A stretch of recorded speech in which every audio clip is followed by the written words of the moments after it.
खुला चीका में प्रचार के लिए पहुंचे इंडिया गठबंधन के प्रत्याशी सुशील गुप्ता भाजपा प्रत्याशी नवीन जिंदल पर कटाक्ष करते नजर आए। आप सभी ने देखा होगा कि जिंदल साहब गेहूं की बोरियां उठा रहे थे। आज सरकार की लापरवाही की वजह से मंडियों में गेहूं के ढेर लगाते जा रहे हैं। मंडियों के बाहर ट्रकों की लाइन लगती जा रही है। सैकड़ों की तादाद में ट्रक और ट्रॉली इंतजार कर रहे हैं अपनी बारी का, लेकिन अनाज उतारने के लिए न जगह है, न मजदूर है, न बारदाना है। आवाहक जोरों पर है लेकिन खरीद जीरो है। किसान लगातार नुकसान उठा रहा है। अकेली पुंडरी मंडी में लगभग 1 लाख कट्टे गेहूं के खुले में पड़े हैं। छोटे किसान के पास अपना कोई साधन नहीं है। मंडियों तक गेहूं ले जाने का छोटा किसान किराए के साधन से गेहूं ले जाता है और मंडियों में खरीद न होने की वजह से कई दिनों तक उसे वहां इंतजार करना पड़ता है, जिसका किराया उसके सिर पर पड़ता है। पूरे हरियाणा में लगभग 15 लाख क्विंटल गेहूं खुले में पड़ा है, जिसके लिए सरकार ने कोई व्यवस्था नहीं की। पहले मंडियों में उठान नहीं होता कई दिनों तक, फिर अंत में हताश होकर किसान सेलों की तरफ जाता है, जहां उसका भरपूर शोषण होता है। किसानों के लिए पीने के पानी तक की व्यवस्था नहीं होती। कई दिनों तक तो लाइनों में लगकर जब नंबर आता है तो किसान की गेहूं में 10 तरह की कमियां निकाल दी जाती हैं।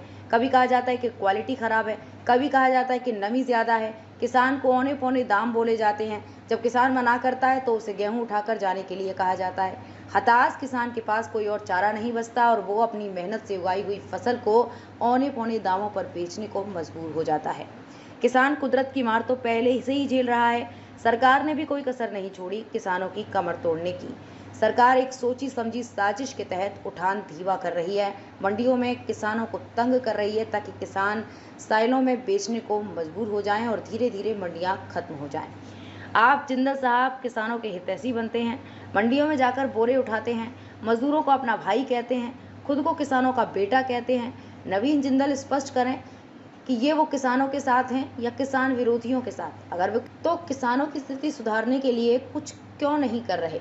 ये लोग केवल और केवल किसी तरह से किसानों का वोट चाहते हैं, इसलिए किसान का बेटा होने का नाटक कर रहे हैं। जो दुर्दशा इन लोगों ने किसानों की है, किसान इंतजार कर रहा है भाजपा के खिलाफ बटन दबाकर जवाब देने का। अगर वो इतने किसानों के हितैषी हैं तो हरियाणा प्रदेश में तो उन्हीं की पार्टी की सरकार है। वे क्यों किसानों के लिए अपनी पार्टी के सामने आवाज नहीं उठा रहे? क्यों नवीन जिंदल जी नायब सैनिक के घर के बाहर धरना नहीं दे रहे? कुलवंत बाजीगर पूर्व विधायक चिका खुद नशा बेचते हैं। ऑफिस में इनकी गाड़ी 2 महीने के लिए क्यों पकड़ी हुई थी? प्रेस वार्ता सुशील गुप्ता। चीका मंडी के अंदर आया हूँ। आपने देखा कि जिंदल साहब गेहूं की बोरी उठा रहे थे। आज ये बोरियां उठने के इंतजार में हर मंडी के अंदर लाखों लाखों बोरी गेहूं की पड़ी हुई है। ऊपर से बरसात और नीचे से अनाज नहीं उठ रहा। इन्होंने जानबूझ के अपने जो चाहते लोग हैं उनको ठेका दे रखा उठान के लिए। वो जानबूझ के उठान नहीं कर रहे। किसान खेत से अनाज उठा के मंडी तक नहीं ला पा रहा पूरा, क्योंकि मंडी के अंदर जगह नहीं है। मंडी के बाहर सैकड़ों ट्रालियां खड़ी हुई हैं अनाज भर के। और जब मंडी में जगह नहीं मिल रही है, ना मजदूर मिल रहे, ना बारदाना मिल रहा। आवाज तो है अनाज की, परंतु खरीदारी जीरो होती जा रही है। किसान क्या करे? किसान सिर्फ नुकसान उठा रहा है और हर दफा भारतीय जनता पार्टी यही करती है। अभी चीका मंडी के अंदर आप देखो लाखों कट्टे पड़े हुए हैं, कोई उठान नहीं हो पा रहा है। छोटे किसान के पास साधन नहीं होता कि अपने साधन से बाजार के अंदर मंडी के अंदर गेहूं लाए। वो किराए पे लाता है और जब 5-5, 7-7 दिन तक नंबर नहीं आता तो वो किराया उसको मारता है। उसको इंतजार करना पड़ता है, किराया उसके सिर पे पड़ता रहता है। पूरे हरियाणा के अंदर लगभग 15 लाख टन क्विंटल गेहूं खुले में पड़ा हुआ है। सरकार इसकी कोई व्यवस्था नहीं कर रही। पहले तो मंडियों में उठान नहीं हो रहा, मंडियों में नहीं जा पा रहा। धान जैसी कई मंडियों में बारदाना नहीं दिया। मजदूर मजबूरी के अंदर किसान अडानी के स्यालों की तरफ रास्ता कर रहा है। वहां पे कई कई किलोमीटर की लाइन लगी हुई है। उस सैलो के अंदर जब किसान 2-2 3-3 दिन लाइन में लगा खड़ा रहता है तो वहां भी फसल भीग रही है, पीने के पानी तक की व्यवस्था उनके लिए की नहीं है। कोई धूप के अंदर कोई छाया का इंतजाम नहीं किया कि बैठ जाए। जब कई दिन बाद नंबर आता है तो अडानी के कर्मचारी दसियों किस्म की उसमें कमी निकाल देते हैं गेहूं के अंदर कि भाई क्या करें। कभी क्वालिटी खराब कहते हैं, कभी दाना छोटा कहते हैं, कभी उसके अंदर झाड़ कहते हैं, कभी नमी कहते हैं। फिर किसान औने पौने भाव पे बेचने के लिए मजबूर हो जाता है। जब वो किसान औने पौने भाव पे मना करता है तो कहता है गेहूं उठा के ले जाओ। वो लेके कहा जाए, फिर दोबारा किराया लगेगा। वो फिर उसकी मजबूरी के अंदर छोटा किसान औने पौने भाव में अपनी फसल बेचने के लिए मजबूर हो रहा है। पहले तो कुदरत की मार और फिर सरकार कोई मारने में कसर नहीं छोड़ रही है। सरकार को चाहिए था कि उठान कराता।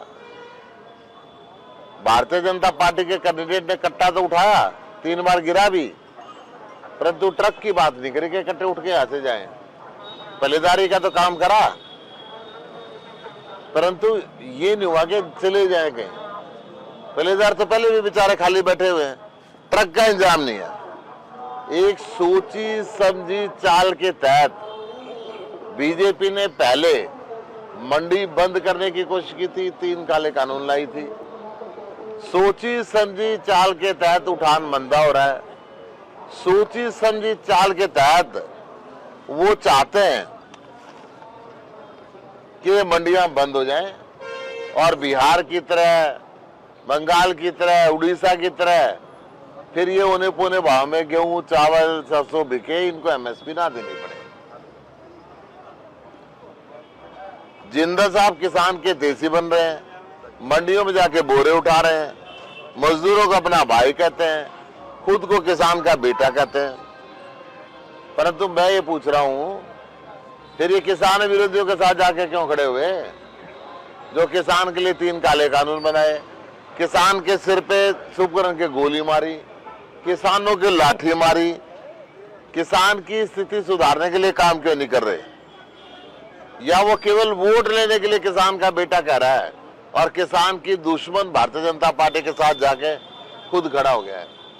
किस डर में खड़ा हुआ है? किसान की जो दुर्दशा इस पार्टी ने की है, किसान पे जो जुल्म भारतीय जनता पार्टी ने किया है, जुल्म का जवाब किसान वोट से देगा। आज अगर वो किसान हितैषी है और उनको हरियाणा प्रदेश में किसानों की लाई में कोई काम करना है तो नायब के घर के बाहर धरना क्यों नहीं देते कि बोरी क्यों नहीं उठ रही? क्यों अनाज खुले में भीग रहा है? क्यों इस तरीके का नाटक रच रहे हैं? दूसरी बात, नशा यहां पे घर घर के अंदर फैल रहा है और अनेकों किस्म के नशे फैल रहे हैं। नौजवान बच्चों की मौत हो रही है ओवरडोज नशे की वजह से। और नशे के अंदर यहाँ के लोग कहते हैं कि यहाँ का जो विधायक है कुलवंत बाजीगर, वो खुद नशा बेचता है। मैं कुलवंत बाजीगर जी से पूछना चाहता हूं आपके चैनल के माध्यम से, 15 दिन उसकी गाड़ी डीसी ऑफिस में खड़ी रही नशा बेचने के कारण। लोग कह रहे हैं क्यों खड़ी रही थी और क्या सेटिंग हुई कि फिर बिना मुकदमा दर्ज हुए वो गाड़ी वहां से आ गई। 2 महीने गाड़ी एक बार उनकी खड़ी रही वहां पे डीसी ऑफिस में। कहीं ना कहीं जिस अधिकारी जो नशे के खिलाफ बोलता है, इसकी सूचना पे गाड़ियों को रोकता है, या तो उस अधिकारी के ट्रांसफर करवा देते हैं या सेटिंग कर लेते हैं। सर, ये कौन सी गाड़ी थी, कब तक खड़ी रही है? इस समय 2 महीने खड़ी रही डीसी ऑफिस में। जो यहाँ के लोगों ने मुझे, कैथल के लोगों ने मुझे बताया, कल मैं रात को कैथल रुका था, तो उन्होंने बताया कि इनकी गाड़ी के अंदर नशा बेचा जाता था। वहां पे रिपोर्ट आई, वो गाड़ी डीसी ने रोक के रखी और फिर वो गाड़ी रिलीज होगी। तो इसका स्पष्टीकरण कुलवंत बाजीगर ही दे सकते हैं। क्या वो नशे के कारोबारी है और नशे के कारोबारी में उनकी गाड़ी इन्वॉल्व रही और उस गाड़ी को डीसी साहब ने क्यों पकड़ा? अगर नहीं पकड़ा नहीं नशा था तो 2 महीने क्यों खड़ी रही वो डीसी ऑफिस में? इस बात का जवाब वो दे। आज नशे की वजह से इस पूरा गुलाचिका हल्के का और पूरे हरियाणा का नौजवान नशे में तबाह होता जा रहा है। हर घर का चिराग इस बुरी लत के अंदर पड़ता जा रहा है। विधायक तो ईश्वर सिंह है जी, कुलवंत बाजीगर तो नहीं है जी। कुलवंत बाजीगर इनका विधायक तो रहे, पुराने हैं। हाँ जो भी है तो बीजेपी के। मैं जिसका नाम आया वो बता रहा हूँ। विधायक एक तो मिनट सर, क्या मानते हैं कि बीजेपी पर भी आरोप लगाते हैं, ये भी नशे का कारोबार करते हैं जो आपके साथ में बैठे हुए हैं। उन्होंने आरोप तो ये भी लगा दिए थे, पर साबित तो नहीं कर पाए। क्या कहोगे इसको? देखिए, एक मिनट, मैं तो चैलेंज करता हूँ, इनके बीच में भी बोलना नहीं चाहिए। मैं तो चैलेंज करता हूँ, आओ करो साबित। देखिए मैं तो सीधी सीधी बात कर रहा हूँ। कैथल वालों ने मुझे बताया और वो पूछ रहे 2 महीने गाड़ी क्यों खड़ी रही वहां पे डीसी ऑफिस में? कोई कारण था? तो सर नशा उसमें पकड़ा गया। मानते हैं बीजेपी प्रोटेक्ट कर रही थी अपने विधायक को? 100% बीजेपी नशे के कारोबार में शामिल है, अन्यथा हरियाणा के हर जिले में नशा नहीं फैल सकता। कभी चिट्टे का नाम नहीं सुना था हरियाणा में। हरियाणा में कोकीन, चरस, अफीम का नशा होता नहीं था। ये संरक्षण है, सरकार के संरक्षण के बिना नशे का कारोबार नहीं हो सकता। मुख्यमंत्री के एक प्रोग्राम में कुर्सियां खाली पाई जाती हैं। मुख्यमंत्री के प्रोग्राम में यहाँ पे जो नवीन जिंदल चुनाव लड़ रहे हैं, कल मेरे पास वीडियो भेजी थी किसी ने, 15 आदमी थे कुल और बाकी सारी कुर्सियां खाली थी। ये पोजीशन आज बीजेपी और जेजेपी को गांव में घुसने नहीं दिया जा रहा। गांव में लोग इनका विरोध कर रहे हैं। शहर के लोग भी अब इनके डर से चूप बिल्कुल त्रस्त हो चुके हैं। नवीन जिंदल को मुख्यमंत्री का नाम नहीं पता है, वो मनोहर लाल को मनोहर लाल सैनी कहते हैं, मनोहर लाल खट्टर को मनोहर लाल सैनी कहते हैं। वो भाई हवाई जहाज में चलते हैं, हेलीकॉप्टर में एक क्षेत्र से दूसरे क्षेत्र में जाते हैं और पूरा का पूरा अगर धरती पे चले, लोगों के बीच में रहे, तो जो फाइल नहीं उठाता ना उसको कट्टे ना उठाने पड़े। ये पूछने पर उनका ये कहना था कि मैं स्वतंत्र हूँ, बाहर भी जा सकता हूँ और हवाई जहाज में भी, हेलीकॉप्टर में भी घूम सकता हूँ। रहे स्वतंत्र रहे, रहना अच्छी बात है, परंतु प्रदेश की जनता, हल्के की जनता जब एमपी चुनती है तो वो इमरजेंसी भी होती है। हल्के में किसी का एक्सीडेंट भी जाता है, कहीं आग भी लग जाती है, अगर उससे संपर्क ही नहीं कर पाए तो ऐसा एमपी किस काम का? जो एमपी ये ना कह सके कि प्रधानमंत्री नरेंद्र मोदी ने 1,86,000 करोड़ रुपए कोयला चोरी का जो आरोप लगाया था, वो सच्चा था कि झूठा था? पत्रकार पूछे तो कहता है एकांत में बताऊंगा। तो आप इसका लगा सकते हो कि कितना मजबूर प्रत्याशी है। सर एक कैंडिडेट है यहाँ से अभय चौटाला जी, उनको लोग कह रहे हैं वोट काटने के लिए आए हैं, तो वो ये जवाब देते हैं कि मैं वोट काटने नहीं आया, जो मेरे पे आरोप लगा रहे हैं उनकी गर्दनें काटने आया हूँ। देखो गर्दन तो ये देश है, कौन किसकी काट सकता है? इन बड़े बोलों से तो उनकी सीट एक रहेगी और अब की जनता एक भी खोस लेगी। पूरा का पूरा वो बीजेपी की मदद में रहे हैं हमेशा। ये खानदान ही बीजेपी की मदद में रहा है और अब भी बीजेपी के लिए काम करने के लिए आए हुए हैं। वो अपना जनाधार खो चुके हैं। सर आपने नशे की बात की, लगातार बीजेपी के लोग कहते हैं कि पंजाब से नशा हरियाणा में आता है, तो अब पंजाब में आम आदमी की जब पंजाब में बंद कर दिया, आम आदमी पार्टी की सरकार आ गई, तो हरियाणा नशा क्यों बेच रही है? पंजाब में भी बिकता था, हो गया बंद। पंजाब में बंद। मैं ये कह रहा हूँ कुलवंत बाजीगर के भतीजे का नशे के तस्करों के साथ चलान हुआ था ना? हुआ था ना? इस बात को मानते हो? गाड़ी इसकी 2 महीने खड़ी रही, वो भी मान लेना, इंक्वायरी कर लेना। जब ये बीजेपी के विधायक खुद नशे के अंदर कारोबार में शामिल है, तो इसका मतलब सरकार का संरक्षण है। ये बात तो पत्रकार बैठे हुए मान रहे हैं कि उसके भतीजे का नशे के तस्करों के साथ चलान हुआ, तो नशे के कारोबार में तो है ये। और नशे के कारोबार में जब है तो यही हम कह रहे हैं कि नशे के कारोबार में है, खुद नशा खुद बेचती है बीजेपी। हरियाणा के जवान को तबाह करने की जिम्मेदारी बीजेपी की है। हरियाणा के जवान को इजराइल भेज के मरवाने की जिम्मेदारी बीजेपी की है। हरियाणा के जवान को बिना ब्याह के बूढ़ा कर देने की जिम्मेदारी बीजेपी की है। आज ये नौकरी दे देते तो शादी हो जाती, रांडों की वो निभानी पड़ती पेंशन। सर आप नवीन जिंदल को ड्रामा करार दे रहे हैं कि बोरियां उठा रहे हैं, वो आपको ड्रामा करार दे रहे हैं कि गेहूं काट रहे हैं। आज से पहले कहाँ थे आप? आज से पहले गेहूं नहीं काट। मैं सुन जितनी वीडियो का दिखा दूंगा। जब बाढ़ आई थी तो मैं आगे गलियों में घूम रहा था। जब कोरोना आया तो मैं ऑक्सीजन के अंदर खोल रहा था। मेरे मोबाइल में अभी दे दूंगा मैं आपको। मैं नवीन जिंदल से चैलेंज कर रहा हूँ, 10 साल के अंदर एक भी दिन आया हो तो मुझे बता दे। संसद के अंदर मैंने हरियाणा के बेरोजगारों की आवाज उठाई, संसद के अंदर मैंने हरियाणा के किसानों की आवाज उठाई, संसद के अंदर मैंने हरियाणा के व्यापारियों की आवाज उठाई, हरियाणा के अपराध की आवाज उठाई, हरियाणा के अंदर भ्रष्टाचार की आवाज उठाई। उसने एक आवाज उठाई हो, मैं चैलेंज कर रहा हूँ। बीजेपी का एक आरोप ये भी है कि आपके द्वारा लगातार आरोप लगाए जाते हैं, चाहे कुरुक्षेत्र के पार्क की बात हो चाहे अन्य बातों की हो, लेकिन उसको किसी भी प्लेटफॉर्म पर प्रूव नहीं किया जाता। अब प्रूव कर दिया ना, कुलवंत बाजीगर नशे में शामिल है तो हमने मान लिया कि उसके साथ चलान हुआ था। और कैसे प्रूव होता है बताओ? क्या प्रूव कराना मैं अभी करता हूँ? क्या प्रूव करवाना चाहते हो? कुरुक्षेत्र थीम पार्क में करोड़ों रुपए घोटाले का आरोप करोड़ रुपए घोटाले का नहीं, घोटाले की बलि चढ़ गया, बना ही नहीं पूरा आज तक। तो सर वो प्लेटफॉर्म पर किसी पर प्रूव तो नहीं हुआ ना? प्रूव कैसे जब बना ही नहीं? करोड़ों रुपए खर्च हो गए और चीजें नहीं बनी। और कैसे प्रूव होता है? जनता का पैसा करोड़ों रुपए लग जाए और कुछ ना बने। कुरुक्षेत्र के लिए सर आपका क्या विजन है? कैथल का सिटी स्क्वायर के लिए कितनी बार शाबाशी की गर्दन तो पाली इन्होंने। नवीन जिंदल को बना के सिटी स्क्वायर भ्रष्टाचार के अड्डे चढ़ गया। कैथल में बड़े बनाए स्टेडियम इन्होंने राख कर दिए, सारे स्टेडियम खराब हो गए। कैथल में चारों तरफ सड़कें टूटी हुई है। बता दो, सारी भ्रष्टाचार के अड्डे चढ़ गई। आप मेरे साथ चलो जोन से गांव में, मैं दिखाता हूं आपको एक भी सड़क साबुत मिल जाए तो। भ्रष्टाचार और कैसे होता है? जनता का पैसा खा जाए, ये प्रूव है। और ये जिसका प्रूव 25 मई को वोट का बटन दबा जनता दबाएगी, वो सबूत सामने आ जाएगा। तो सर कुरुक्षेत्र के लिए आपका क्या विजन है? कुरुक्षेत्र धर्मनगरी है। कुरुक्षेत्र के अंदर भगवान श्री कृष्ण ने खुद गीता का उपदेश दिया था। कुरुक्षेत्र के अंदर ब्रह्मा जी ने खुद ब्रह्म सरोवर की बात की थी, निर्माण किया था जब सृष्टि की रचना हुई। कुरुक्षेत्र सारी दुनिया का धार्मिक तीर्थ स्थल बन सकता है। कुरुक्षेत्र के अंदर इन्होंने आज तक कोई सुविधा क्रिएट नहीं करी।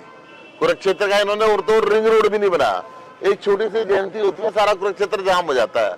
मैं आज चीका में बैठा हूँ, पेवा का पुल नहीं बना। 10 साल हो गए इनको पुल बनाते बनाते, पुल नहीं बना। पेवा से लेके यमुना नगर तक का नेशनल हाईवे सिंगल लाइन का पड़ा हुआ है। आज तक ना नायब ने ना नवीन ने कभी संसद में बात करी भाई ये नेशनल हाईवे क्यों नहीं बनाते 4 लाइन का। मैं ये कह रहा हूँ कि ये सिर्फ वोट लेने के लिए यहाँ पे आते हैं, यहाँ की जनता को गुमराह कर रहे हैं। वोट लेने के बाद दिखते नहीं। आज ही इलेक्शन के समय में अमेरिका घूम रहे हैं, तो इलेक्शन के बाद इनका क्या हालत होगी? अच्छा गुप्ता जी, जो आपने अभी जिक्र किया था कि जगह जगह भाजपा पार्टी के नेताओं का विरोध हो रहा है, लेकिन उनका कहना कि आपकी जो सहयोगी पार्टी कांग्रेस है उसके कार्यकर्ता है वो विरोध करवा दें। तो उसको वो हमारी सहयोगी पार्टी को इतना ताकतवर मान रहे हैं ना कि सत्ता में बैठे हुए पार्टी के अंदर ना घुसने दें। इसका मतलब वो निकम्मे हैं, इसका मतलब उन्होंने जनता का काम नहीं किया, इसका मतलब वो भ्रष्टाचार में लिप्त रहे, इसका मतलब वो संविधान विरोधी काम कर रहे हैं, इसका मतलब वो लोकतंत्र विरोधी काम कर रहे हैं। अगर जनता आज कांग्रेस के कहने पे चल रही है तो उनको सत्ता पे बैठने का अधिकार वो नैतिक रूप से खत्म कर चुके हैं और उनको इस्तीफा दे देना चाहिए। तो क्या लगता है आपको जो विरोध हो रहा है वो सही हो रहा है? देखिए, किसान एक बात कह रहा है, तुमने हमें दिल्ली नहीं जाने दिया, सड़क तुम्हारे बाप की नहीं थी। सड़क नेशनल हाईवे है, भारत का संविधान हर आदमी को परमिशन देता है, परंतु गांव तो हमारा है। हम ये कह रहे हैं हमारे गांव में मत आओ, इतनी तो बात कह रहे हैं। हम तो फिर कह रहे हैं भाई गांव में आने दो, तुम मत जाओ यार इनके यहाँ। परंतु किसी की भावना को हम रोक नहीं सकते। हमने स्पष्ट संदेश दिया कि जो भी है भाई बीजेपी वाले हैं, उनके सहयोगी 2-4 और उनके लिए वोट काटने के लिए आए हुए हैं, उनको जाने दो। तुम्हारी मर्जी है, तुम गांव में उनके पास जाओ या ना जाओ, परंतु जनता है, जनता अपनी मर्जी से चलती है भाई।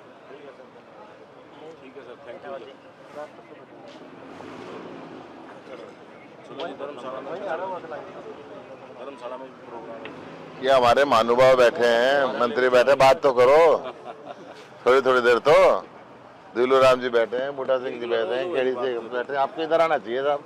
रोज होती है बैठे हैं जी सारे, इतने भी वेट है जी संभव जिस तरह इतने भी वेट है को आन लग रहा ईश्वर सिंह। हाँ, इतने बड़े बड़े भी वेट बैठे हैं।